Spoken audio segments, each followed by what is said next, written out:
ਸਤਿ ਸ਼੍ਰੀ ਅਕਾਲ। ਤੁਸੀਂ ਵੇਖ ਰਹੇ ਹੋ ਟੀਵੀ ਪੰਜਾਬ ਤੇ ਮੈਂ ਹਾਂ ਤੁਹਾਡੇ ਨਾਲ ਇੰਦਰਪ੍ਰੀਤ ਕੌਰ ਪੰਨੂ।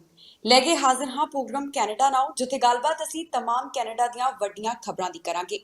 ਇਹਨਾਂ तमाम ਖਬਰਾਂ ਦੇ ਉੱਪਰ ਵਿਚਾਰ ਚਰਚਾ ਕਰਾਂਗੇ ਆਪਣੇ ਸਹਿਯੋਗੀ ਮਨਦੀਪ ਸਿੰਘ ਟੁਰ ਦੇ ਨਾਲ।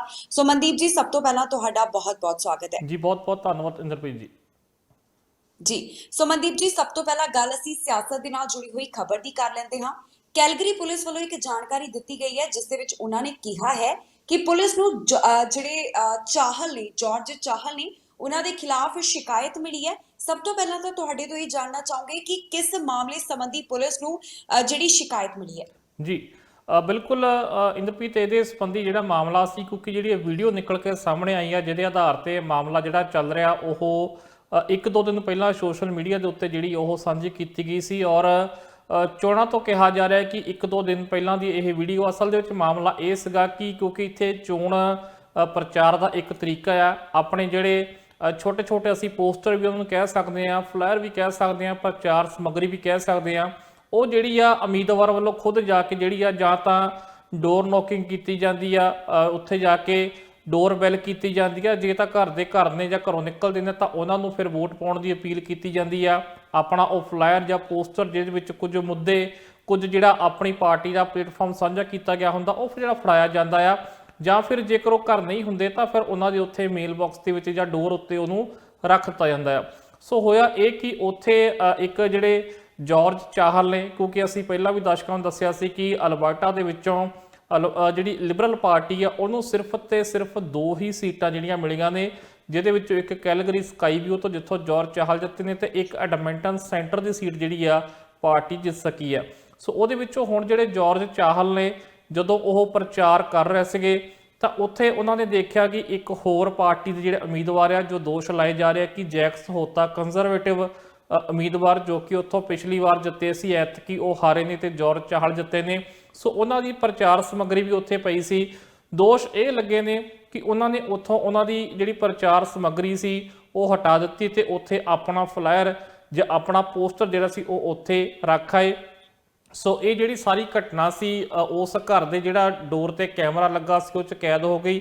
ਫਿਰ ਉਹ ਜਿਹੜਾ ਮਕਾਨ ਮਾਲਕ ਸੀਗਾ, ਉਹਨੇ ਜਿਹੜਾ ਸੀ ਉਹ ਸਾਰੀ ਵੀਡੀਓ ਸੋਸ਼ਲ ਜਿਹੜੀ ਸੀ ਮੀਡੀਆ ਉੱਤੇ ਪਾ ਦਿੱਤੀ, ਫੇਸਬੁੱਕ ਉੱਤੇ ਪਾ ਦਿੱਤੀ, ਜਿਸ ਤੋਂ ਬਾਅਦ ਇਹ ਚਰਚਾ ਦਾ ਵਿਸ਼ਾ ਬਣੀ। ਸੋ ਇਹਦੇ ਸੰਬੰਧੀ ਇੱਕ ਸ਼ਿਕਾਇਤ ਜਿਹੜੀ ਆ ਹੁਣ ਉੱਥੇ ਇਲੈਕਸ਼ਨ ਕੈਨੇਡਾ ਜਿਹੜਾ ਹੈਗਾ ਆ ਉਹਨੂੰ ਵੀ ਕੀਤੀ ਗਈ ਆ, ਪੁਲਿਸ ਨੂੰ ਵੀ ਕੀਤੀ ਗਈ ਆ। ਸੋ ਪੁਲਿਸ ਨੇ ਇਹਦੀ ਜਾਂਚ ਜਿਹੜੀ ਆ ਹੁਣ ਜਾਰੀ ਕਰ ਦਿੱਤੀ ਗਈ ਆ। ਔਰ ਇਹਦੀ ਸੰਬੰਧੀ ਸਪਸ਼ਟੀਕਰਨ ਵੀ ਜਿਹੜਾ ਉਹ ਮੰਗਿਆ ਗਿਆ ਸੀਗਾ। ਜਾਰਜ ਚਾਹਲ ਦੀ ਕੰਪੇਨ ਮੈਨੇਜਰ ਵੱਲੋਂ ਇੱਕ ਸਪਸ਼ਟੀਕਰਨ ਵੀ ਦਿੱਤਾ ਗਿਆ ਆ, ਜਿਹਦੇ ਵਿੱਚ ਉਹਨਾਂ ਨੇ ਇਹ ਕਿਹਾ ਸੀ ਕਿ ਕਿਉਂਕਿ ਇਲੈਕਸ਼ਨ ਤੋਂ ਇੱਕ ਦਿਨ ਪਹਿਲਾਂ ਦੀ ਗੱਲ ਆ ਤੇ ਜਿਹੜੇ ਉੱਥੇ ਕਿਸੇ ਹੋਰ ਉਮੀਦਵਾਰ ਦੇ ਉਹਨਾਂ ਨੇ ਸਾਫ਼ ਤੌਰ ਤੇ ਨਹੀਂ ਕਿਹਾ ਕਿ ਉਹ ਜੈਕਸ ਹੋਤਾ ਦੀ ਪ੍ਰਚਾਰ ਸਮੱਗਰੀ ਸੀ, ਕਿਹਾ ਕਿ ਉੱਥੇ ਜਿਹੜਾ ਪੋਲਿੰਗ ਬੂਥ ਆ ਜਿੱਥੇ ਵੋਟਾਂ ਪੈਣੀਆਂ ਸੀ ਉਹਦੇ ਬਾਰੇ ਗਲਤ ਜਾਣਕਾਰੀ ਦਿੱਤੀ ਗਈ ਸੀ, ਇਸ ਕਰਕੇ ਉਹਨੂੰ ਹਟਾਇਆ ਗਿਆ। ਹੁਣ ਅੱਗੇ ਜਾਂਚ ਦੇ ਵਿੱਚ ਕੀ ਸਾਬਤ ਹੁੰਦਾ ਆ, ਦੇਖਦੇ ਆ ਕੈਲਗਰੀ ਪੁਲਿਸ ਕੀ ਕਰਦੀ ਆ। ਜਾਂਚ ਸ਼ੁਰੂ ਕਰ ਦਿੱਤੀ ਆ ਕਿ ਇਹਦੇ ਵਿੱਚ ਜਿਹੜਾ ਵਾ ਹੁਣ ਉਹ ਸਹੀ ਸਾਬਤ ਹੁੰਦੇ ਨੇ ਦੋਸ਼ ਜਾਂ ਗਲਤ ਹੁੰਦੇ ਆ, ਅੱਗੇ ਦੀ ਗੱਲ ਆ। ਪਰ ਇੰਨਾ ਜ਼ਰੂਰ ਹੈ ਕਿ ਮਾਮਲਾ ਜ਼ਰੂਰ ਭੱਗ ਗਿਆ। ਜਾਰਜ ਚਾਹਲ ਜਿੱਤੇ ਨੇ, 20 ਸਤੰਬਰ ਨੂੰ ਉਹਨਾਂ ਨੂੰ ਜਿੱਤ ਨਸੀਬ ਹੋਈ ਆ ਤੇ ਆ 3-4 ਦਿਨ ਦੇ ਅੰਦਰ ਹੀ ਉਹ ਜਿਹੜੇ ਪਹਿਲੇ ਵਿਵਾਦ ਦੇ ਵਿੱਚ ਫਸ ਕੇ ਨੇ, ਜੋ ਉਹਨਾਂ ਨੂੰ ਵਿਵਾਦ ਮਹਿੰਗਾ ਵੀ ਪੈ ਸਕਦਾ ਆ। ਜੀ ਸੋ ਮਨਦੀਪ ਜੀ, ਫਿਰ ਇੱਥੇ ਇਹ ਵੀ ਸਵਾਲ ਖੜਾ ਹੁੰਦਾ ਹੈ ਕਿ ਜਿਹੜੀ ਪੁਲਿਸ ਨੂੰ ਸ਼ਿਕਾਇਤ ਮਿਲੀ ਹੈ, ਜੇਕਰ ਉਹ ਦੋਸ਼ ਸਹੀ ਸਾਬਤ ਹੁੰਦੇ ਨੇ ਤਾਂ ਫਿਰ ਕੀ ਸਜ਼ਾ ਹੋ ਸਕਦੀ ਹੈ ਇਸ ਮਾਮਲੇ ਸੰਬੰਧੀ? ਬਿਲਕੁਲ, ਇਸ ਸੰਬੰਧੀ ਜਿਹੜੀ ਇਲੈਕਸ਼ਨ ਕੈਨੇਡਾ ਦੇ ਜਿਹੜੇ ਇਲੈਕਸ਼ਨ ਐਕਟ ਆ ਉਹਦੇ ਉੱਤੇ ਜਿਹੜੀ ਜਦੋਂ ਜਾਣਕਾਰੀ ਲਈ ਗਈ ਕਿ ਫਿਰ ਕੀ ਹੋ ਸਕਦਾ ਹੈ, ਕਿਉਂਕਿ ਇੱਥੇ ਹੈਗਾ ਹੈ ਕਿ ਤੁਸੀਂ ਜੇਕਰ ਤੁਹਾਡੇ ਵਿਰੋਧ 'ਚ ਕੋਈ ਉਮੀਦਵਾਰ ਖੜਾ ਹੈ ਤਾਂ ਉਹਦਾ ਜੋ ਪ੍ਰਚਾਰ ਕਰ ਰਿਹਾ, ਚਾਹੇ ਉਹਦੇ ਸਾਈਨ ਬੋਰਡ ਨੇ, ਚਾਹੇ ਉਹਦੀ ਪ੍ਰਚਾਰ ਸਮੱਗਰੀ ਆ, ਤੁਸੀਂ ਉਹਨੂੰ ਕੋਈ ਨੁਕਸਾਨ ਨਹੀਂ ਪਹੁੰਚਾ ਸਕਦੇ, ਉਹਨੂੰ ਕਿਤੇ ਨਹੀਂ ਹਟਾ ਸਕਦੇ। ਆਪਣਾ ਤੁਸੀਂ ਪ੍ਰਚਾਰ ਕਰ ਸਕਦੇ ਹੋ, ਪਰ ਆਪਣੇ ਵਿਰੋਧੀ ਉਮੀਦਵਾਰ ਦੀ ਜਿਹੜੀ ਪ੍ਰਚਾਰ ਸਮੱਗਰੀ ਆ ਕਿਸੇ ਵੀ ਤਰੀਕੇ ਉਹ ਪ੍ਰਚਾਰ ਕਰ ਰਿਹਾ ਤਾਂ ਤੁਸੀਂ ਉਹਨੂੰ ਪ੍ਰਭਾਵਿਤ ਜਿਹੜਾ ਉਹ ਨਹੀਂ ਕਰ ਸਕਦੇ। ਨਾ ਉਹਦੇ ਪੋਸਟਰ ਦੇ ਉੱਤੇ ਆਪਣੀ ਪੋਸਟਰ ਲਗਾ ਸਕਦੇ ਹੋ, ਨਾ ਉਹਨਾਂ ਦੇ ਪੋਸਟਰ ਨੂੰ ਪਾੜ ਸਕਦੇ ਹੋ, ਨਾ ਉਹਨਾਂ ਦੇ ਸਾਈਨ ਪੱਟ ਸਕਦੇ ਹੋ, ਨਾ ਇਸ ਤਰੀਕੇ ਨਾਲ ਉਹਨਾਂ ਦੀ ਪ੍ਰਚਾਰ ਸਮੱਗਰੀ ਹਟਾ ਸਕਦੇ ਹੋ। ਜੇਕਰ ਤੁਸੀਂ ਅਜਿਹਾ ਕਰਦੇ ਹੋ ਤਾਂ ਤੁਹਾਨੂੰ ਜੁਰਮਾਨਾ ਵੀ ਲੱਗ ਸਕਦਾ ਆ। ਔਰ ਜਿਹੜੇ ਇਲੈਕਸ਼ਨ ਕੈਨੇਡਾ ਦੇ ਅਧਿਕਾਰੀ ਨੇ ਉਹਨਾਂ ਨੇ ਕਿਹਾ ਕਿ ਇਸ ਕੇਸ ਦੇ ਵਿੱਚ ਜੇਕਰ ਦੋਸ਼ੀ ਸਾਬਤ ਹੁੰਦੇ ਨੇ, ਦੋਸ਼ ਸਾਬਤ ਹੁੰਦੇ ਨੇ, ਤਾਂ ਫਿਰ ਜਿਹੜਾ ਵਾ $5000 ਦਾ ਜੁਰਮਾਨਾ ਵੀ ਲੱਗ ਸਕਦਾ ਆ।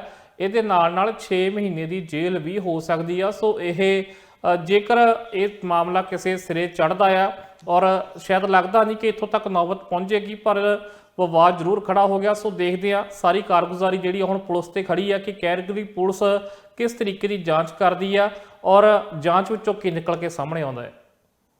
ਜੀ ਸੋ ਮਨਦੀਪ ਜੀ, ਚਰਚਾ ਇਹ ਵੀ ਚੱਲ ਰਹੀ ਸੀ ਕਿ ਟਰੂਡੋ ਦੀ ਕੈਬਨਿਟ ਦੇ ਵਿੱਚ ਉਹਨਾਂ ਨੂੰ ਜਾਣੀ ਕਿ ਜਾਰਜ ਚਾਹਲ ਨੂੰ ਥਾਂ ਮਿਲ ਸਕਦੀ ਹੈ, ਪਰ ਹੁਣ ਇਹ ਜੋ ਮਾਮਲਾ ਸਾਹਮਣੇ ਆਇਆ ਹੈ ਕਿ ਇਸ ਤੋਂ ਬਾਅਦ ਕੋਈ ਅਸਰ ਪੈ ਸਕਦਾ ਹੈ ਕਿ ਉਹਨਾਂ ਨੂੰ ਕੈਬਨਿਟ ਦੇ ਵਿੱਚ ਜੋ ਥਾਂ ਮਿਲ ਸਕਦੀ ਸੀ ਉਸ ਦੇ ਉੱਪਰ ਕੋਈ ਪ੍ਰਭਾਵ ਪੈ ਸਕਦਾ ਹੈ ਇਸ ਦਾ?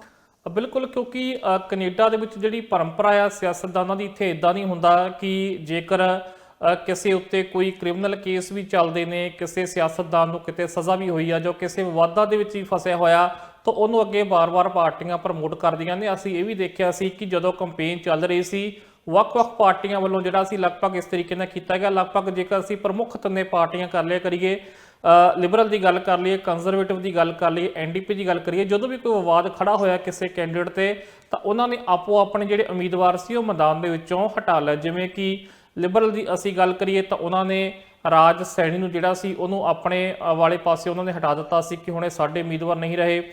ਕੰਜ਼ਰਵੇਟਿਵ ਵੱਲੋਂ ਵੀ ਜਿਹੜੇ ਦੋ ਉਮੀਦਵਾਰ ਇਸੇ ਤਰੀਕੇ ਦੇ ਸੀ, ਇੱਕ ਨੋਵਾ ਸਕੋਸ਼ੀਆ ਤੋਂ ਸੀ, ਉਹਨਾਂ ਨੇ ਵੀ ਕੀਤਾ। ਐਨਡੀਪੀ ਦੇ ਵੀ ਜਿਹੜੇ ਦੋ ਉਮੀਦਵਾਰ ਸੀ ਉਹਨਾਂ ਨੇ ਕੁਝ ਵਿਵਾਦਤ ਬਿਆਨ ਦਿੱਤੇ ਤਾਂ ਉਹਨਾਂ ਦੇ ਵੀ ਜਿਹੜੇ ਨਾਮ ਸੀ ਵਾਪਸ ਲੈ ਲਏ ਗਏ ਸੀਗੇ।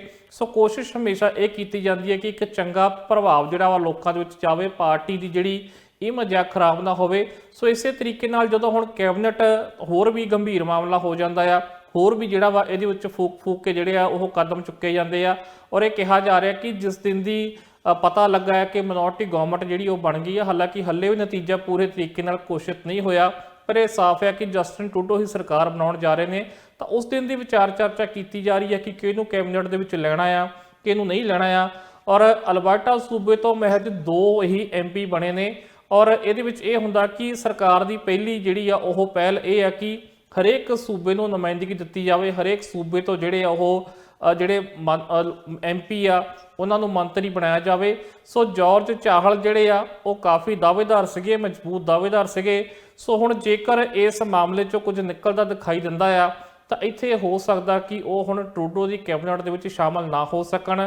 ਇਸ ਸੰਬੰਧੀ ਜਸਟਿਨ ਟਰੂਡੋ ਸੋਚਣ ਜਾਂ ਜਿਹੜੀ ਉਹਨਾਂ ਦੀ ਟੀਮ ਬੈਠੀ ਇਸ ਵਕਤ ਕੈਬਨਿਟ ਦੀ ਚੋਣ ਕਰ ਰਹੀ ਆ, ਸ਼ਾਇਦ ਹੋ ਸਕਦਾ ਕਿ ਉਹ ਚੋਣ ਪ੍ਰਭਾਵਿਤ ਹੋਵੇ ਜੇਕਰ ਇਹ ਮਾਮਲਾ ਗੰਭੀਰ ਨਿਕਲਦਾ ਆ, ਜੇਕਰ ਇਹ ਸਾਈਨ ਮਿਲਦੇ ਨੇ, ਸੰਕੇਤ ਮਿਲਦੇ ਆ ਕਿ ਇਸ ਮਾਮਲੇ ਵਿੱਚ ਥੋੜੀ ਗੰਭੀਰਤਾ ਜ਼ਿਆਦਾ ਆ ਸਕਦੀ ਆ, ਦੋਸ਼ੀ ਕਰਾਰ ਦਿੱਤੇ ਜਾ ਸਕਦੇ ਨੇ, ਤਾਂ ਫਿਰ ਸਵਾਲ ਵੀ ਖੜੇ ਹੋ ਸਕਦੇ ਆ। ਸੋ ਪਾਰਟੀ ਕਿਉਂਕਿ ਮਿਨੋਰਟੀ ਗਵਰਨਮੈਂਟ ਆ, ਇਦਾਂ ਦੀ ਕਿਸੇ ਵਿਵਾਦ ਦੇ ਵਿੱਚ ਨਹੀਂ ਪੈਣਾ ਚਾਹੇਗੀ ਜਿਹਦੇ ਨਾਲ ਵਿਰੋਧੀ ਜਿਹੜੇ ਆ ਉਹਦੇ ਤੇ ਸਵਾਲ ਖੜੇ ਕਰਨ।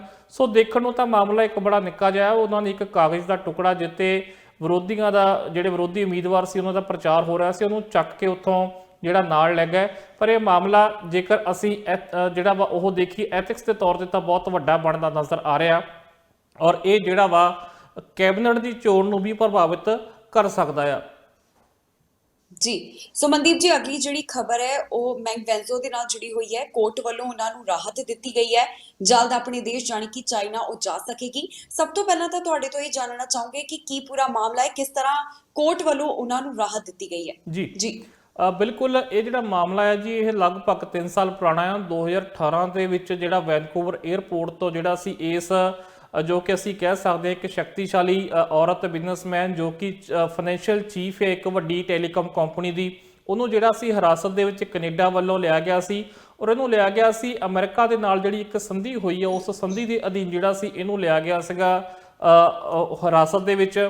ਔਰ ਇਹਦਾ ਜਿਹੜਾ ਕਾਫੀ ਮਹਿੰਗਾ ਜਿਹੜਾ ਸੀ ਇਹਦਾ ਮੁੱਲ ਵੀ ਕੈਨੇਡਾ ਨੂੰ ਉਤਾਰਨਾ ਪਿਆ। ਚੀਨ ਦੇ ਨਾਲ ਸੰਬੰਧ ਵੀ ਜਿਹੜੇ ਉਹ ਖਰਾਬ ਹੋਏ, ਉੱਤੇ ਵੀ ਅੱਗੇ ਚਰਚਾ ਕਰਾਂਗੇ। ਪਰ ਤਾਜ਼ਾ ਮਾਮਲਾ ਇਹ ਹੈ ਕਿ ਹੁਣ ਜਦੋਂ 3 ਸਾਲ ਜਿਹੜਾ ਸੀ, ਕਿਉਂਕਿ ਅਮਰੀਕਾ ਵੱਲੋਂ ਜਿਹੜਾ ਸੀ ਕੈਨੇਡਾ ਤੋਂ ਇਸ ਮੈਂਗ ਵਾਂਜੋ ਦੀ ਜਿਹੜੀ ਆ ਉਹ ਹਵਾਲਗੀ ਮੰਗੀ ਜਾ ਰਹੀ ਸੀ, ਉਹ ਕੇਸ BC ਦੀ ਅਦਾਲਤ ਦੇ ਵਿੱਚ ਚੱਲ ਰਿਹਾ ਸੀ। ਔਰ ਪਤਾ ਇਹ ਚੱਲਿਆ ਕਿ ਪਹਿਲਾਂ ਜਿਹੜਾ ਅਮਰੀਕਾ ਸਰਕਾਰ ਦੇ ਨਾਲ ਜਿਹੜਾ ਸੀ ਇੱਕ ਐਗਰੀਮੈਂਟ ਤੇ ਇੱਕ ਸਮਝੌਤੇ ਤੇ ਜਿਹੜੀ ਸੀ ਇਹ ਮੈਂਗ ਵਾਂਜੋ ਜਿਹੜੀ ਉਹਨਾਂ ਦੀ ਕੰਪਨੀ ਪਹੁੰਚ ਗਈ, ਔਰ ਜਿਹੜੇ ਉਹਨਾਂ ਦੇ ਖਿਲਾਫ ਦੋਸ਼ ਲੱਗੇ ਸੀ ਫਿਰ ਉਹ ਵੀ ਡ੍ਰੌਪ ਹੋ ਗਏ। ਉਹਨਾਂ ਦੀ ਹਵਾਲਗੀ ਜਿਹੜੀ ਸੀ ਉਹ ਫਿਰ ਉਹ ਵੀ ਡ੍ਰੌਪ ਕਰ ਦਿੱਤੀ ਗਈ, ਔਰ ਉਸ ਤੋਂ ਬਾਅਦ ਅੱਜ BC ਦੀ ਅਦਾਲਤ ਨੇ ਜਿਹੜੀ ਉਹਨੂੰ ਇੱਕ ਵੱਡੀ ਰਾਹਤ ਦਿੱਤੀ ਆ, ਕਿਉਂਕਿ ਉਹਦੇ ਉੱਤੇ ਬੰਦਸ਼ਾਂ ਇਹ ਲਾਈਆਂ ਗਈਆਂ ਸੀ ਕਿ ਉਹ ਕੈਨੇਡਾ ਛੱਡ ਕੇ ਈਵਨ ਵੈਨਕੂਵਰ ਛੱਡ ਕੇ ਵੀ ਨਹੀਂ ਜਾ ਸਕਦੀ। ਸੋ ਪਿਛਲੇ 3 ਸਾਲ ਤੋਂ ਇੱਥੇ ਵੈਨਕੂਵਰ 'ਚ ਹੀ ਆਪਣੇ ਘਰ 'ਚ ਰਹਿ ਰਹੀ ਸੀ। ਸੋ ਇੱਕ ਹਿਸਾਬ ਨਾਲ ਇਹ ਕਿਹਾ ਜਾਂਦਾ ਸੀ ਕਿ ਉਹ ਨਜ਼ਰਬੰਦੀ ਦੇ ਹੇਠ ਹੀ ਜਿਹੜੀ ਉਹ ਰਹਿ ਰਹੀ ਆ। ਸੋ ਅੱਜ ਹੁਣ ਤੋਂ ਕੁਝ ਚੰਦ ਮਿੰਟ ਪਹਿਲਾਂ ਜਿਹੜਾ ਇਹ ਮਾਮਲਾ ਸਾਹਮਣੇ ਆਇਆ ਕਿ BC ਦੀ ਅਦਾਲਤ ਨੇ ਵੱਡੀ ਰਾਹਤ ਦਿੱਤੀ ਆ ਔਰ ਜਿਹੜਾ ਇਹ ਮਾਮਲਾ ਹੁਣ ਡ੍ਰੌਪ ਹੋ ਚੁੱਕਿਆ ਆ ਤੇ ਹੁਣ ਉਹ ਇਹ ਦੇਸ਼ ਛੱਡ ਕੇ, ਕੈਨੇਡਾ ਛੱਡ ਕੇ ਚਾਈਨਾ ਆਪਣੇ ਦੇਸ਼ ਵਾਪਸ ਜਾ ਸਕਦੀ ਆ। ਸੋ ਇੱਕ ਵੱਡੀ ਰਾਹਤ ਉਹਦੇ ਲਈ ਮੰਨੀ ਜਾ ਸਕਦੀ ਆ। ਸੋ ਇਸ ਤੋਂ ਬਾਅਦ ਉਹਨੇ ਖੁਸ਼ੀ ਦਾ ਇਜ਼ਹਾਰ ਵੀ ਕੀਤਾ। ਸੋ ਜਿਹੜੀ ਉੱਥੇ ਉਹਨਾਂ ਦੀ ਲੀਗਲ ਟੀਮ ਸੀ ਉਹਨਾਂ ਨਾਲ ਉਹਨਾਂ ਨੇ ਉੱਥੇ ਉਹਨਾਂ ਦੇ ਗਲੇ ਮਿਲ ਕੇ ਜਿਹੜਾ ਸੀ ਇਸ ਚੀਜ਼ ਨੂੰ ਸੈਲੀਬ੍ਰੇਟ ਕੀਤਾ ਕਿ ਉਹਨਾਂ ਨੂੰ ਇੰਨੀ ਵੱਡੀ ਰਾਹਤ ਜਿਹੜੀ ਆ ਉਹ ਮਿਲੀ ਆ। ਜੀ ਸੋ ਜਿਸ ਤਰ੍ਹਾਂ ਕੈਨੇਡਾ ਅਤੇ ਚਾਈਨਾ ਦੇ ਰਿਸ਼ਤਿਆਂ ਦੇ ਉੱਪਰ ਵੀ ਇਸ ਦੇ ਨਾਲ ਅਸਰ ਪਿਆ ਸੀ, ਪਰ ਉੱਥੇ ਚਾਈਨਾ ਦੇ ਵਿੱਚ 2 ਕੈਨੇਡਾ ਦੇ ਨਾਗਰਿਕਾਂ ਨੂੰ ਵੀ ਗ੍ਰਿਫਤਾਰ ਕੀਤਾ ਗਿਆ ਜਿਨ੍ਹਾਂ ਦੇ ਉੱਪਰ ਚਾਰਜ ਲਗਾਏ ਗਏ, ਸਜ਼ਾ ਸੁਣਾਈ ਗਈ ਹੈ। ਪਰ ਮਨਦੀਪ ਜੀ, ਇਹ ਹੁਣ ਜੋ ਮਾਮਲਾ ਸਾਹਮਣੇ ਹੈ ਕਿ ਇਸ ਦੇ ਨਾਲ ਕੋਈ ਅਸਰ ਪਵੇਗਾ? ਚਾਈਨਾ ਵੱਲੋਂ ਵੀ ਉਹਨਾਂ ਨਾਗਰਿਕਾਂ ਨੂੰ ਰਿਹਾ ਕੀਤਾ ਜਾਵੇਗਾ ਜਾਂ ਫਿਰ ਇਹ ਜਿਹੜਾ ਮਾਮਲਾ ਹੈ ਕਿਹੜਾ ਮੋੜ ਲੈ ਸਕਦਾ ਹੈ? ਬਿਲਕੁਲ, ਜਦੋਂ 3 ਸਾਲ ਪਹਿਲਾਂ ਇਹ ਮਾਮਲਾ ਸਾਹਮਣੇ ਆਇਆ ਸੀ ਤਾਂ ਕੈਨੇਡਾ ਤੇ ਜਿਹੜੇ ਚੀਨ ਦੇ ਰਿਸ਼ਤੇ ਉਹਨਾਂ 'ਚ ਕਾਫੀ ਜਿਹੜੀ ਖਟਾਸ ਪੈਦਾ ਹੋ ਗਈ ਸੀ, ਕਿਉਂਕਿ ਚੀਨ ਵੱਲੋਂ ਕੈਨੇਡਾ ਦੇ ਇਸ ਕਦਮ ਦਾ ਵਿਰੋਧ ਕੀਤਾ ਜਾ ਰਿਹਾ ਸੀ। ਪਰ ਕੈਨੇਡਾ ਨੇ ਜਿਹੜਾ ਸੀ ਇੱਕ ਸੰਧੀ ਦੇ ਤਹਿਤ ਉਸ ਨੂੰ ਅਮਰੀਕਾ ਤੇ ਕਹਿਣ ਤੇ ਗ੍ਰਿਫਤਾਰ ਕੀਤਾ ਸੀ, ਤਾਂ ਹੁਣ ਉਹਦੀ ਹਵਾਲਗੀ ਦਾ ਮਾਮਲਾ ਵੀ ਇੱਥੇ ਕੈਨੇਡਾ ਚੱਲ ਰਿਹਾ ਸੀ। ਸੋ ਹੁਣ ਜਦੋਂ ਇਹ ਸਾਰਾ ਕੁਝ ਖਤਮ ਹੋ ਗਿਆ ਤਾਂ ਇੱਕ ਚੰਗੇ ਪੋਜ਼ਿਟਿਵ ਜਿਹੜਾ ਵਾ ਇਸ ਨਜ਼ਰੀਏ ਨਾਲ ਇਹਨੂੰ ਦੇਖਿਆ ਜਾ ਰਿਹਾ। ਉਸ ਵਕਤ ਜਿਹੜੇ ਸੀ ਉਹ ਇੱਥੋਂ ਤੱਕ ਹਾਲਾਤ ਪਹੁੰਚ ਗਏ ਸੀਗੇ ਕਿ ਜਿਹੜਾ ਕੈਨੇਡਾ ਤੋਂ ਜਿਹੜਾ ਕੁਝ ਚੀਜ਼ਾਂ ਐਕਸਪੋਰਟ ਹੁੰਦੀਆਂ ਨੇ ਚਾਈਨਾ ਨੂੰ, ਜਿਨ੍ਹਾਂ ਦੇ ਨਾਲ ਇੱਥੋਂ ਦੇ ਜਿਹੜੇ ਕਿਸਾਨ ਨੇ ਕੈਨੇਡਾ ਦੇ ਉਹ ਕਾਫੀ ਉਹਨਾਂ ਦਾ ਇੱਥੋਂ ਜਿਹੜਾ ਵਾ ਵਿੱਤੀ ਤੌਰ ਤੇ ਪ੍ਰਭਾਵਿਤ ਹੁੰਦੇ ਨੇ। ਚਾਹੇ ਇੱਥੋਂ ਬੀਫ ਐਕਸਪੋਰਟ ਹੁੰਦਾ, ਮੀਟ ਐਕਸਪੋਰਟ ਹੁੰਦਾ, ਚਾਹੇ ਜਿਹੜੀ ਸਰੋਂ ਆਪਾਂ ਆਮ ਭਾਸ਼ਾ 'ਚ ਕਹਿ ਦਿੰਦੇ ਆ, ਜਿਹਨੂੰ ਕਨੋਲਾ ਵੀ ਕਹਿ ਦਿੰਦੇ ਆ, ਉਹ ਐਕਸਪੋਰਟ ਹੁੰਦਾ। ਸੋ ਉਹਦੇ ਉੱਤੇ ਕਈ ਤਰੀਕੇ ਦੀ ਰੋਕ ਲਾ ਦਿੱਤੀ ਗਈ ਸੀ ਜਾਂ ਕੁਝ ਜਿਹੜੇ ਸੀ ਇਸ ਤਰੀਕੇ ਨਾਲ ਪ੍ਰਭਾਵਿਤ ਕੀਤਾ ਗਿਆ ਸੀ ਕਿ ਇੱਥੋਂ ਦੇ ਕਿਸਾਨਾਂ ਦੀ ਜਿਹੜੀ ਆਮਦਨ ਹੈ ਉਹ ਪ੍ਰਭਾਵਿਤ ਹੋ ਰਹੀ ਸੀਗੀ। ਸੋ ਇਹਦੇ ਨਾਲ ਜਿਹੜੇ ਸੀ 2 ਕੈਨੇਡਾ ਦੇ ਨਾਗਰਿਕ ਜਿਹੜੇ ਆ ਜਿਨ੍ਹਾਂ ਨੂੰ ਡਬਲ ਮਾਈਕਲ ਕਿਹਾ ਜਾਂਦਾ, ਦੋਨਾਂ ਦੇ ਨਾਮ ਮਾਈਕਲ ਤੋਂ ਸ਼ੁਰੂ ਹੁੰਦੇ ਆ, ਉਹਨਾਂ ਨੂੰ ਉੱਥੇ ਗ੍ਰਿਫਤਾਰ ਕੀਤਾ ਗਿਆ, ਉਹਨਾਂ ਤੇ ਚਾਰਜ ਲੱਗੇ, ਫਿਰ ਉਹਨਾਂ ਨੂੰ ਸਜ਼ਾ ਸੁਣਾਈ ਗਈ। ਇਸ ਮਾਮਲੇ ਵਿੱਚ ਆਸ ਜ਼ਰੂਰ ਵੱਜੀ ਆ ਕਿਉਂਕਿ ਚੋਣਾਂ ਦੇ ਦੌਰਾਨ ਵੀ ਇਹ ਮਾਮਲਾ ਉੱਠਿਆ ਸੀਗਾ ਕਿ ਜਿਹੜੇ ਉੱਥੇ ਕੈਨੇਡੀਅਨ ਨਾਗਰਿਕ ਫਸੇ ਨੇ ਉਹਨਾਂ ਲਈ ਜਸਟਿਨ ਟਰੂਡੋ ਨੇ ਕੀ ਕੀਤਾ। ਡਿਬੇਟ ਦੇ ਵਿੱਚ ਵੀ ਜਿਹੜਾ ਸੀ ਉਹ ਮਾਮਲਾ ਉੱਠਿਆ ਜਿੱਤੇ ਜਸਟਿਨ ਟਰੂਡੋ ਨੂੰ ਜਵਾਬ ਵੀ ਦੇਣਾ ਪਿਆ। ਸੋ ਹੁਣ ਉਮੀਦ ਇਹ ਵੱਜੀ ਆ, ਹਾਲਾਂਕਿ ਹਾਲੇ ਤੱਕ ਉਹਨਾਂ ਦਾ ਜ਼ਿਕਰ ਇਸ ਪੂਰੇ ਮਾਮਲੇ ਵਿੱਚ ਨਹੀਂ ਆਇਆ, ਪਰ ਉਮੀਦ ਜ਼ਰੂਰ ਹੈ ਕਿ ਸ਼ਾਇਦ ਹੁਣ ਚੀਨ ਵੀ ਥੋੜੀ ਢਿੱਲ ਦਵੇ ਤੇ ਉਹਨਾਂ ਤੇ ਲੱਗੇ ਜਿਹੜੇ ਚਾਰਜ ਵਾਪਸ ਲੈ ਕੇ ਉਹਨਾਂ ਦੀ ਰਿਹਾਈ ਵੀ ਕੀਤੀ ਜਾਵੇ। ਇਹ ਉਮੀਦ ਜਿਹੜੀ ਜ਼ਰੂਰ ਵੱਜ ਗਈ ਆ, ਪਰ ਇਸ ਪੂਰੇ ਮਾਮਲੇ ਦੇ ਵਿੱਚ ਜਿਹੜਾ ਵਾ ਹਾਲੇ ਇਸ ਕਿਤੇ ਵੀ ਜ਼ਿਕਰ ਨਹੀਂ ਆਇਆ। ਨਾ ਅਮਰੀਕਾ ਦੇ ਨਾਲ ਕੈਨੇਡਾ ਨੇ ਕਿਹਾ ਸੀ ਕਿ ਅਸੀਂ ਗੱਲ ਕਰ ਰਹੇ ਹਾਂ ਕਿ ਅਮਰੀਕਾ ਦੀ ਸਹਾਇਤਾ ਦੇ ਨਾਲ ਅਸੀਂ ਉਹਨਾਂ ਦੋਨਾਂ ਨਾਗਰਿਕਾਂ ਨੂੰ ਛੁਡਾ ਕੇ ਵਾਪਸ ਲੈ ਕੇ ਆਈਏ, ਪਰ ਹਾਲੇ ਤੱਕ ਕਿਤੇ ਚਰਚਾ ਨਹੀਂ ਹੋ ਰਹੀ ਹੈ। ਪਰ ਉਮੀਦ ਜ਼ਰੂਰ ਵੱਜ ਗਈ ਹੈ, ਇੱਕ ਚੰਗੀ ਉਮੀਦ ਵੱਜੀ ਹੈ ਕਿ ਸ਼ਾਇਦ ਹੁਣ ਉਸ ਮਾਮਲੇ ਵਿੱਚ ਵੀ ਕਿਤੇ ਨਾ ਕਿਤੇ ਰਾਹਤ ਮਿਲ ਸਕਦੀ ਆ ਤੇ ਉਹ ਨਾਗਰਿਕ ਵੀ ਵਾਪਸ ਕੈਨੇਡਾ ਲਿਆਂਦੇ ਜਾ ਸਕਦੇ ਆ। ਜੀ ਸੋ ਮਨਦੀਪ ਜੀ, ਅਗਲੀ ਜਿਹੜੀ ਖਬਰ ਹੈ ਉਹ ਇਮੀਗ੍ਰੇਸ਼ਨ ਦੇ ਨਾਲ ਜੁੜੀ ਹੋਈ ਹੈ। ਕਰੋਨਾ ਵਾਇਰਸ ਦੇ ਕਾਰਨ ਜੋ ਯਾਤਰਾ ਸੰਬੰਧੀ ਪਾਬੰਦੀਆਂ ਲਗਾਈਆਂ ਗਈਆਂ ਸਨ, ਇਸ ਦੇ ਕਾਰਨ ਜਿਹੜੇ ਕੈਨੇਡਾ ਜਾਣ ਵਾਲੇ ਯਾਤਰੀ ਸਨ ਉਹ ਹੁਣ ਪੋਰਟ ਆਫ ਐਂਟਰੀ ਦੇ ਉੱਪਰ ਵਰਕ ਪਰਮਿਟ ਜੇ ਵਾਸਤੇ ਅਪਲਾਈ ਨਹੀਂ ਕਰ ਪਾ ਰਹੇ ਸਨ। ਪਰ ਹੁਣ ਇੱਕ ਚੰਗੀ ਖਬਰ ਸਾਹਮਣੇ ਆਈ ਹੈ ਜਿਸ ਦੇ ਮੁਤਾਬਕ ਕੈਨੇਡਾ ਜਾਣ ਵਾਲੇ ਯਾਤਰੀ ਵਰਕ ਪਰਮਿਟ ਦੇ ਲਈ ਪੋਰਟ ਆਫ ਐਂਟਰੀ ਤੋਂ ਅਪਲਾਈ ਕਰ ਸਕਦੇ ਨੇ। ਤੇ ਇੱਥੇ ਇਹ ਸਵਾਲ ਹੈ ਤੁਹਾਡੇ ਤੱਕ ਕਿ ਇਸ ਦੀ ਜਿਹੜੀ ਸ਼ੁਰੂਆਤ ਹੈ ਉਹ ਕਦੋਂ ਤੋਂ ਹੋਣ ਜਾ ਰਹੀ ਹੈ, ਕਦੋਂ ਤੋਂ ਅਪਲਾਈ ਕੀਤਾ ਜਾ ਸਕੇਗਾ? ਜੀ ਬਿਲਕੁਲ, ਜਿਹੜਾ ਵਾ ਇਹਦੇ ਸੰਬੰਧੀ ਜਿਹੜੀ ਜਾਣਕਾਰੀ ਜਿਹੜੀ ਉਹ ਜਾਰੀ ਕੀਤੀ ਗਈ ਹੈ। ਸੋ ਪਹਿਲਾਂ ਤਾਂ ਆਪਾਂ ਇਹ ਦੱਸ ਦਿੰਦੇ ਹਾਂ ਕਿ ਇਹ ਰੁਕਿਆ ਕਦੋਂ ਸੀ। ਅਸਲ ਦੇ ਵਿੱਚ ਇਹਨੂੰ ਸੌਖੇ ਸ਼ਬਦਾਂ ਵਿੱਚ ਕਿਸ ਤਰੀਕੇ ਨਾਲ ਸਮਝਿਆ ਜਾ ਸਕਦਾ ਆ। ਸੋ ਬਹੁਤ ਸਾਰੇ ਜਿਹੜੇ ਵਿਜ਼ਟਰ ਵੀਜ਼ਾ ਤੇ ਲੋਕ ਕੈਨੇਡਾ ਆਉਂਦੇ ਆ ਉਹਨਾਂ ਵੱਲੋਂ ਕਈ ਵਾਰ ਜਿਹੜਾ ਵਰਕ ਪਰਮਿਟ ਲਈ ਅਪਲਾਈ ਕੀਤਾ ਜਾਂਦਾ ਆ। ਸੋ ਇੱਕ ਇਹ ਹੁੰਦਾ ਸੀਗਾ ਕਿ ਜਦੋਂ ਇੱਥੇ ਅਸੀਂ ਕਹਿ ਸਕਦੇ ਹਾਂ ਕਿ ਬਾਰਡਰ ਤੇ ਜਾ ਕੇ ਜਿਹੜੇ ਸਰਹੱਦੀ ਬਾਰਡਰ ਨੇ ਉੱਥੇ ਜਾ ਕੇ ਕਈ ਵਾਰ ਜਿਹੜਾ ਸੀ ਇੱਕ ਜੌਬ ਆਫਰ ਲੈ ਕੇ LMI ਲੈ ਕੇ ਜਿਹੜਾ ਸੀ ਉੱਥੇ ਜਾ ਕੇ ਦਾਅਵਾ ਕੀਤਾ ਜਾਂਦਾ ਸੀ ਕਿ ਉਹਨਾਂ ਕੋਲ ਵੈਲਿਡ ਜੌਬ ਆਫਰ ਆ ਤੇ ਉਹਨਾਂ ਦੇ ਜਿਹੜਾ ਵਿਜ਼ਟਰ ਵੀਜ਼ਾ ਆ ਉਹਨੂੰ ਵਰਕ ਪਰਮਿਟ ਦੇ ਵਿੱਚ ਬਦਲਿਆ ਜਾਵੇ ਅਤੇ ਉਹਨਾਂ ਨੂੰ ਇੱਥੇ ਕੰਮ ਕਰਨ ਦੀ ਇਜਾਜ਼ਤ ਜਿਹੜੀ ਉਹ ਦਿੱਤੀ ਜਾਵੇ। ਸੋ ਉਹਨਾਂ ਕੋਲ ਜੌਬ ਜਿਹੜੀ ਉਹ ਹੈਗੀ ਆ। ਸੋ ਇਸ ਤਰੀਕੇ ਨਾਲ ਜਿਹੜਾ ਸੀ ਫਿਰ ਉੱਥੇ ਵਰਕ ਪਰਮਿਟ ਜਿਹੜਾ ਦੇਣਾ ਉਹਨਾਂ ਬਾਰਡਰ ਅਧਿਕਾਰੀਆਂ ਦੇ ਉੱਤੇ ਨਿਰਭਰ ਹੁੰਦਾ ਸੀ ਉਹ ਕੀ ਫੈਸਲਾ ਲੈਂਦੇ ਨੇ। ਸੋ ਜਦੋਂ ਕੋਵਿਡ ਸ਼ੁਰੂ ਹੋਇਆ ਤਾਂ ਬਹੁਤਾ ਜਿਹੜਾ ਕੰਮ ਸੀ ਉਹ ਡਿਜੀਟਲਾਈਟ ਜਿਹੜਾ ਕਰਨਾ ਸ਼ੁਰੂ ਕਰ ਦਿੱਤਾ ਗਿਆ ਡਿਜੀਟਲ ਤਰੀਕੇ ਨਾਲ, ਔਰ ਇਹ ਵੀ ਦੇਖਿਆ ਗਿਆ ਕਿ ਉੱਥੇ ਜਿਹੜੇ ਬਾਰਡਰ ਅਧਿਕਾਰੀ ਨੇ ਉਹਨਾਂ ਦੀ ਸੁਰੱਖਿਆ ਯਕੀਨੀ ਬਣਾਈ ਜਾਵੇ। ਸੋ ਜਿਹੜਾ ਇਹ ਫਿਜ਼ੀਕਲੀ ਜਾ ਕੇ ਵਰਕ ਪਰਮਿਟ ਲੈਣ ਦਾ ਜਿਹੜਾ ਕੰਮ ਸੀਗਾ ਇਹ ਜਦੋਂ ਲੋਕਡਾਊਨ ਹੋਇਆ ਫਿਰ ਉਦੋਂ ਇਹ ਵੀ ਰੋਕ ਦਿੱਤਾ ਗਿਆ ਸੀ ਪਿਛਲੇ ਸਾਲ ਮਾਰਚ ਦੇ ਵਿੱਚ ਹੀ। ਸੋ ਇਹਨੂੰ ਹੁਣ ਦੁਬਾਰਾ ਜਿਹੜਾ ਵਾ ਉਹ ਸ਼ੁਰੂ ਕਰਨ ਦਾ ਐਲਾਨ ਕਰ ਦਿੱਤਾ ਗਿਆ ਵਾ। ਸੋ ਇਹਦੇ ਲਈ ਡਾਕੂਮੈਂਟ ਜਿਹੜੇ ਆ ਉਹ ਉਹੀ ਚਾਹੀਦੇ ਹੋਣਗੇ ਜਿਹੜੇ ਪਹਿਲਾਂ ਚਾਹੀਦੇ ਹੁੰਦੇ ਸੀ, ਪਰ ਇਹ ਆ ਕਿ ਇਹਦੇ ਨਾਲ ਇਹ ਹੁੰਦਾ ਸੀ ਕਿ ਤੁਹਾਨੂੰ ਐਟ ਏ ਟਾਈਮ ਉੱਥੇ ਜਿਹੜਾ ਫੈਸਲਾ ਹੋ ਜਾਂਦਾ ਆ। ਜਦੋਂ ਅਸੀਂ ਆਨਲਾਈਨ ਅਪਲਾਈ ਕਰਦੇ ਹਾਂ ਕਈ ਵਾਰ ਉਹਨੂੰ ਮਹੀਨਾ ਲੱਗਦਾ ਆ, ਕਈ ਵਾਰ ਉਹ ਜਿਹੜਾ ਵਾ ਵੈਸੇ 90 ਦਿਨ ਦਾ ਸਮਾਂ ਦਿੱਤਾ ਜਾਂਦਾ, ਕਈਆਂ ਦੇ ਤਾਂ ਉਸ ਤੋਂ ਵੱਧ ਦਾ ਸਮਾਂ ਵੀ ਲੱਗ ਜਾਂਦਾ ਆ। ਪਰ ਜੇਕਰ ਹੁਣ ਕੋਈ ਵਿਦੇਸ਼ੀ ਨਾਗਰਿਕ ਵਿਜ਼ਟਰ ਵੀਜ਼ੇ ਉੱਤੇ ਆਉਂਦਾ ਆ ਔਰ ਉਹਨੂੰ ਜਿਹੜਾ ਵਾ ਉੱਥੇ ਹੁਣ ਬਾਰਡਰ ਤੇ ਜਿਹਨੂੰ ਤੁਸੀਂ ਪੋਰਟ ਆਫ ਐਂਟਰੀ ਕਹਿੰਦੇ ਹੋ, ਬਾਰਡਰ ਤੇ ਉਹ ਜਿਹੜਾ ਵਾ ਇਸ ਵਰਕ ਪਰਮਿਟ ਲਈ ਹੁਣ ਜਿਹੜਾ ਅਪਲਾਈ ਕਰ ਸਕੇਗਾ। ਸੋ ਇੱਕ ਅਸੀਂ ਕਹਿ ਸਕਦੇ ਹਾਂ ਕਿ ਵੱਡੀ ਰਾਹਤ ਵੀ ਕਹੀ ਜਾ ਸਕਦੀ ਹੈ, ਕਿਉਂਕਿ ਪਹਿਲਾਂ ਕਾਫੀ ਸਮਾਂ ਲੱਗ ਜਾਂਦਾ ਸੀ, ਮਹੀਨਾ ਵੀ ਲੱਗ ਜਾਂਦਾ ਸੀ, 2 ਮਹੀਨੇ ਵੀ ਲੱਗ ਜਾਂਦੇ ਸੀ, ਕਈਆਂ ਦੇ 3-3 ਮਹੀਨੇ ਵੀ ਲੱਗ ਜਾਂਦੇ ਸੀ ਵਰਕ ਪਰਮਿਟ ਆਉਣ ਨੂੰ। ਔਰ ਜਿਹੜੇ ਖਾਸ ਕਰਕੇ ਕਈ ਵਿਦਿਆਰਥੀ ਵੀ ਜਿਹੜੇ ਪੜ੍ਹਾਈ ਤੋਂ ਬਾਅਦ ਜਿਹੜੇ ਸਿੱਧੇ ਤੌਰ ਤੇ ਜਿਹੜਾ ਵਾ ਉਹ ਵਰਕ ਪਰਮਿਟ ਲੈਣ ਚਲੇ ਜਾਂਦੇ ਸੀਗੇ, ਸੋ ਉਹਨਾਂ ਨੂੰ ਬਾਅਦ ਚ ਸਾਰਾ ਹੁਣ ਇਨਕਾਰ ਕਰਨਾ ਸ਼ੁਰੂ ਕਰ ਦਿੱਤਾ ਗਿਆ ਸੀਗਾ ਕਿ ਤੁਸੀਂ ਆਨਲਾਈਨ ਅਪਲਾਈ ਕਰੋ। ਤੇ ਬਾਕੀ ਜਿਹੜੇ ਵਿਜ਼ਟਰ ਵੀਜ਼ਾ ਵਾਲੇ ਵੀ ਸੀਗੇ ਉਹਨਾਂ ਵੀ ਆਨਲਾਈਨ ਹੀ ਅਪਲਾਈ ਕਰਨਾ ਪੈਂਦਾ ਸੀ, ਪਰ ਹੁਣ ਉਹ ਫਿਜ਼ੀਕਲੀ ਉੱਥੇ ਜਾ ਕੇ ਜਿਹੜਾ ਵਾ ਮੌਕੇ ਤੇ ਵਰਕ ਪਰਮਿਟ ਲੈ ਸਕਦੇ ਨੇ। ਜੀ ਸੁਮਨਦੀਪ ਜੀ, ਇੱਕ ਹੋਰ ਜਾਣਕਾਰੀ ਤੁਹਾਡੇ ਤੋਂ ਹਾਸਿਲ ਕਰਨਾ ਚਾਹਾਂਗੇ ਕਿ ਹੁਣ ਇੱਥੇ ਜਦੋਂ ਅਪਲਾਈ ਕਰਨਾ ਹੈ, ਵਰਕ ਪਰਮਿਟ ਲੈਣਾ ਹੈ, ਤਾਂ ਕਿਹੜੇ ਡਾਕੂਮੈਂਟਸ ਨੇ, ਕਿਹੜੇ ਦਸਤਾਵੇਜ਼ ਨੇ ਜਿਨ੍ਹਾਂ ਦੀ ਜ਼ਰੂਰਤ ਪਵੇਗੀ? ਬਿਲਕੁਲ ਡਾਕੂਮੈਂਟ ਲਗਭਗ ਉਹੀ ਆ ਜੀ। ਇੱਕ ਤੇ ਇਹ ਆ ਕਿ ਜੇਕਰ ਤੁਹਾਡੇ ਵੈਕਸੀਨ ਲੱਗੀ ਹੋਈ ਆ ਤਾਂ ਵੀ ਇੱਕ ਚੰਗਾ ਜਿਹੜਾ ਵਾ ਉਹ ਪੋਜ਼ਿਟਿਵ ਸਾਈਨ ਹੋਵੇਗਾ ਤੁਹਾਡੇ ਲਈ ਉੱਥੇ। ਔਰ ਇਹਦੇ ਨਾਲ ਨਾਲ ਜਿਹੜਾ ਵਾ ਤੁਹਾਨੂੰ LMI ਹੈ ਜਿਹੜੀ ਆ, ਕਿਉਂਕਿ ਪਹਿਲਾਂ ਇੱਕ ਇੱਥੇ ਦੀ ਜਿਹੜੀ ਸਭ ਤੋਂ ਜਿਹੜਾ ਲੰਬਾ ਪ੍ਰੋਸੈਸ ਉਹ ਇਹ ਆ ਕਿ ਤੁਹਾਨੂੰ LMI ਲੈਣੀ ਪੈਂਦੀ ਹੈ ਕਿ ਕੈਨੇਡੀਅਨ ਮਾਰਕੀਟ ਦੇ ਵਿੱਚ ਤੁਹਾਨੂੰ ਇਹ ਦਰਸਾਉਣਾ ਪੈਂਦਾ ਵੀ ਕੋਈ ਵੀ ਇੱਕ ਮਾਲਕ ਆ ਉਹਨੂੰ ਲੈ ਕੇ ਜਿਹੜੀ ਆ ਤੁਹਾਨੂੰ ਦੇਣੀ ਪੈਂਦੀ ਹੈ ਕਿ ਉਹਨੂੰ ਕੋਈ ਵੀ ਜਿਹੜਾ ਕੈਨੇਡੀਅਨ ਵਿਅਕਤੀ ਆ ਉਹ ਇਸ ਕੰਮ ਲਈ ਨਹੀਂ ਮਿਲਿਆ, ਇਸ ਕਰਕੇ ਉਹ ਇੰਟਰਨੈਸ਼ਨਲ ਵਰਕਰ ਨੂੰ ਜਿਹੜਾ ਵਾ ਜੋ ਵਿਅਕਤੀ ਬਾਹਰੋਂ ਆਇਆ ਹੋਇਆ ਵੀਜ਼ੇ ਉੱਤੇ ਉਹਨੂੰ ਇਸ ਜੌਬ ਦੇ ਲਈ ਹਾਇਰ ਕਰਨਾ ਜਿਹੜਾ ਪੈ ਰਿਹਾ ਵਾ। ਸੋ ਇੱਕ ਲੰਬਾ ਪ੍ਰੋਸੈਸ ਹੁੰਦਾ ਆ, ਉਹ ਜਿਹੜਾ ਵਾ ਲੈ ਕੇ ਉਸ ਤੋਂ ਬਾਅਦ ਉਹ LMI ਤੇ ਜੌਬ ਆਫਰ ਲੈ ਕੇ ਜਿਹੜਾ ਤੁਹਾਨੂੰ ਬਾਰਡਰ ਤੇ ਜਾਣਾ ਪਵੇਗਾ। ਸੋ ਬਾਕੀ ਸਾਰੇ ਡਾਕੂਮੈਂਟ ਉਹੀ ਨੇ, ਸੋ ਇਹ ਸਾਰੇ ਲੈ ਕੇ ਤੁਸੀਂ ਜਿਹੜਾ ਵਾ ਉੱਥੋਂ ਵਰਕ ਪਰਮਿਟ ਹਾਸਲ ਕਰ ਸਕਦੇ ਹੋ। ਪਰ ਸਟਿਲ ਜਿਹੜਾ ਵਾ ਫੈਸਲਾ ਉੱਥੇ ਬਾਰਡਰ ਅਧਿਕਾਰੀ ਉੱਤੇ ਨਿਰਭਰ ਕਰਦਾ ਆ, ਤੁਹਾਡੇ ਡਾਕੂਮੈਂਟ ਦੇਖ ਕੇ ਉਹ ਫੈਸਲਾ ਲੈਂਦਾ ਆ ਕਿ ਇਹ ਡਾਕੂਮੈਂਟ ਜਿਹੜੇ ਵੈਲਿਡ ਆ, ਇਹ ਸਾਰਾ ਕੁਝ ਸਹੀ ਆ। ਉਸ ਤੋਂ ਬਾਅਦ ਜਿਹੜਾ ਉਹ ਆਪਣਾ ਫੈਸਲਾ ਸੁਣਾਉਂਦਾ ਹੈ ਕਿ ਵਰਕ ਪਰਮਿਟ ਜਿਹੜਾ ਇਸ ਵਿਅਕਤੀ ਨੂੰ ਦੇਣਾ ਆ ਜਾਂ ਨਹੀਂ ਦੇਣਾ। ਜੀ ਸੁਮਨਦੀਪ ਜੀ, ਜਿਸ ਤਰ੍ਹਾਂ ਅਸੀਂ ਦੇਖਿਆ ਹੈ, ਲਗਾਤਾਰ ਅਸੀਂ ਪ੍ਰੋਗਰਾਮ ਦੇ ਵਿੱਚ ਜ਼ਿਕਰ ਵੀ ਕਰਦੇ ਰਹੇ ਹਾਂ ਕਿ ਹੁਣ ਜਿਹੜੇ ਵੱਖ-ਵੱਖ ਪ੍ਰੋਵਿੰਸਸ ਨੇ ਉਹਨਾਂ ਵੱਲੋਂ ਪ੍ਰੂਫ ਆਫ ਵੈਕਸੀਨੇਸ਼ਨ ਲਿਆਂਦਾ ਜਾ ਰਿਹਾ ਹੈ। ਓਨਟਾਰੀਓ ਤੋਂ ਅੱਜ ਜਾਣਕਾਰੀ ਸਾਹਮਣੇ ਆਉਂਦੀ ਹੈ ਕਿ ਪੂਰੀਆਂ ਸਰਦੀਆਂ ਦੇ ਵਿੱਚ ਪ੍ਰੂਫ ਆਫ ਵੈਕਸੀਨੇਸ਼ਨ ਜਿਹੜਾ ਹੈ ਮੰਗਿਆ ਜਾਵੇਗਾ, ਜਿਸ ਦਾ ਮਤਲਬ ਹੈ ਕਿ ਇਹ ਸਿਸਟਮ ਲਾਗੂ ਰਹਿਣ ਵਾਲਾ ਹੈ। ਪਰ ਨਾਲ ਇੱਕ ਹੋਰ ਖਬਰ ਸਾਹਮਣੇ ਆਈ ਹੈ ਕਿ ਲੈਜਿਸਲੇਟਰ ਦੇ ਵਿੱਚ ਵੀ ਹੁਣ ਪ੍ਰੂਫ ਆਫ ਵੈਕਸੀਨੇਸ਼ਨ ਜਾਂ ਫਿਰ ਕੋਰੋਨਾ ਦੀ ਨੈਗੇਟਿਵ ਰਿਪੋਰਟ ਜ਼ਰੂਰੀ ਹੋਵੇਗੀ। ਸੁਣੇ ਜਿਹੜੇ ਸਖਤ ਕਦਮ ਚੁੱਕੇ ਜਾ ਰਹੇ ਨੇ, ਇਸ ਦੇ ਬਾਰੇ ਕੀ ਵਿਚਾਰ ਨੇ, ਇਸ ਦਾ ਭਵਿੱਖ ਦੇ ਵਿੱਚ ਕੀ ਅਸਰ ਪੈਣ ਵਾਲਾ ਹੈ? ਬਿਲਕੁਲ ਜਿਹੜਾ ਇਹ ਸਵਾਲ ਆ ਇਹ ਸਭ ਤੋਂ ਪਹਿਲਾਂ ਉੱਠਿਆ ਸੀਗਾ ਇੱਥੇ BC ਵਿੱਚ ਵੀ ਸਰਕਾਰ ਨੇ ਜਵਾਬ ਦਿੱਤਾ ਸੀ ਕਿ ਜਿਹੜਾ ਵੈਕਸੀਨ ਪਾਸਪੋਰਟ ਦਾ ਸਿਸਟਮ ਸ਼ੁਰੂ ਕੀਤਾ ਗਿਆ, ਆਖਰਕਾਰ ਜਿਹੜਾ ਇਹ ਕਦੋਂ ਤੱਕ ਜਿਹੜਾ ਵਾ ਇਹ ਚੱਲਦਾ ਰਹੇਗਾ, ਮਾਫ ਕਰਨਾ। ਸੋ ਉਹਦੇ ਲਈ ਹੁਣ ਜਿਹੜਾ ਵਾ ਸਰਕਾਰਾਂ ਵੱਲੋਂ ਜਵਾਬਦੇਹੀ ਦਿੱਤੀ ਜਾ ਰਹੀ ਹੈ। BC ਸਰਕਾਰ ਨੇ ਵੀ ਇਹ ਕਿਹਾ ਸੀ ਕਿ 2022 ਦੇ ਅਗਲੇ ਸਾਲ ਤੱਕ ਜਿਹੜਾ ਵਾ ਇਹ ਚੱਲਦਾ ਰਹਿ ਸਕਦਾ, ਅੰਤ ਤੱਕ ਜਿਹੜਾ ਸੀ, ਪਰ ਜਿਹੜਾ ਵਾ ਅਗਲਾ ਫੈਸਲਾ ਜਿਹੜਾ ਵਾ ਉਹ ਹਾਲਾਤ ਦੇਖ ਕੇ ਲਏਗਾ ਕਿ ਉਦੋਂ ਤੱਕ ਕੋਵਿਡ ਨੂੰ ਕਾਬੂ ਕਰ ਲਿਆ ਜਾਂਦਾ ਆ ਜਾਂ ਨਹੀਂ ਕਰ ਲਿਆ ਜਾਂਦਾ। ਸੋ ਇਸੇ ਤਰੀਕੇ ਨਾਲ ਹੁਣ ਉੱਥੇ ontario ਵਿੱਚ ਵੀ ਜਦੋਂ ਡਾਕਟਰਾਂ ਨੂੰ ਸਵਾਲ ਪੁੱਛਿਆ ਜਾ ਰਿਹਾ ਕਿ ਜਿਹੜਾ ਪ੍ਰੂਫ ਆਫ ਵੈਕਸੀਨ ਸ਼ੁਰੂ ਕੀਤਾ ਗਿਆ ਇਹ ਕਦੋਂ ਤੱਕ ਜਿਹੜਾ ਵਾ ਉਹ ਲਾਗੂ ਰਹੇਗਾ, ਸੋ ਵੀ ਡਾਕਟਰ ਕਹਿ ਰਹੇ ਨੇ ਕਿ ਫਿਲਹਾਲ ਜਿਹੜੀਆਂ ਸਰਦੀਆਂ ਆ ਰਹੀਆਂ ਨੇ ਇਹਨਾਂ ਵਿੱਚ ਤਾਂ ਇਹ ਜ਼ਰੂਰੀ ਹੈ, ਲਾਗੂ ਰਹੇਗਾ ਹੀ।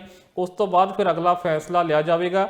ਔਰ ਜਿਹੜੀ ਤੁਸੀਂ ਗੱਲ ਕੀਤੀ ਹੈ ਕਿ ਵੱਖ-ਵੱਖ ਥਾਵਾਂ ਉੱਤੇ ਹੁਣ ਜਿਹੜਾ ਵਾ ਪ੍ਰੂਫ ਆਫ ਵੈਕਸੀਨੇਸ਼ਨ ਹੋਣਾ ਜ਼ਰੂਰੀ ਆ, ਉਸ ਤੋਂ ਬਾਅਦ ਹੀ ਤੁਸੀਂ ਅੰਦਰ ਦਾਖਲ ਹੋ ਸਕੋਗੇ। ਸੋ ਇਹ ਵੀ ਉਹੀ ਪੜਾਇਆ, ਕਿਉਂਕਿ ਜਿਹੜੀਆਂ ਚੀਜ਼ਾਂ ਕੁਝ ਖਾਸ ਇਮਾਰਤਾਂ ਰਹਿ ਗਈਆਂ ਨੇ, ਕਿਉਂਕਿ ਆਮ ਤੌਰ ਤੇ ਤਾਂ ਜਦੋਂ ਹੁਣ ਤੁਸੀਂ ਕਿਸੇ ਰੈਸਟੋਰੈਂਟ ਜਾਣਾ ਆ, ਕਿਸੇ ਜਿਮ ਜਾਣਾ ਆ ਜਾਂ ਕਿਸੇ ਤੁਸੀਂ ਸਪੋਰਟਸ ਈਵੈਂਟ ਤੇ ਜਾਣਾ ਆ, ਔਰ BC ਵਿੱਚ ਤਾਂ ਇਹਦਾ ਜਿਹੜਾ ਦਰਜਾ ਹੈ ਉਹ ਕਾਫੀ ਵਧਾਇਆ ਗਿਆ। ਜੇਕਰ ਤੁਸੀਂ ਕਿਸੇ ਵਿਆਹਾਂ ਤੇ ਵੀ ਜਾਣਾ ਆ, ਹਾਲਾਂਕਿ ontario ਵਿੱਚ ਇਹਦੇ ਵਿੱਚ ਛੋਟ ਆ, ਤਾਂ ਉੱਥੇ ਵੀ ਤੁਹਾਨੂੰ ਪ੍ਰੂਫ ਆਫ ਵੈਕਸੀਨੇਸ਼ਨ ਦਿਖਾਉਣਾ ਪਵੇਗਾ।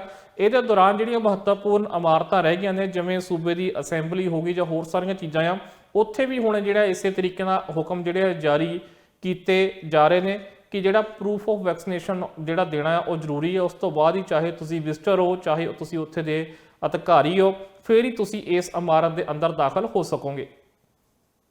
ਜੀ ਸੁਮਨਦੀਪ ਜੀ, ਅਸੀਂ ਬਾਕੀ ਪ੍ਰੋਵਿੰਸਸ ਦੀ ਗੱਲ ਤਾਂ ਕਰਦੇ ਹਾਂ, ਪਰ ਐਲਬਰਟਾ ਦਾ ਜਿਹੜਾ ਜ਼ਿਕਰ ਹੈ ਉਹ ਵੀ ਕਰਨਾ ਇੱਥੇ ਜ਼ਰੂਰੀ ਹੈ। ਐਲਬਰਟਾ ਦੇ ਵਿੱਚ ਕੋਰੋਨਾ ਵਾਇਰਸ ਦੀ ਜੋ ਸਥਿਤੀ ਬਣੀ ਹੋਈ ਹੈ ਉਸ ਦੇ ਨਾਲ ਹਰ ਕੋਈ ਜਾਣੂ ਹੈ। ਹਸਪਤਾਲ ਦੇ ਵਿੱਚ ਲਗਾਤਾਰ ਮਰੀਜ਼ਾਂ ਦੀ ਗਿਣਤੀ ਵੀ ਵਧਦੀ ਜਾ ਰਹੀ ਹੈ।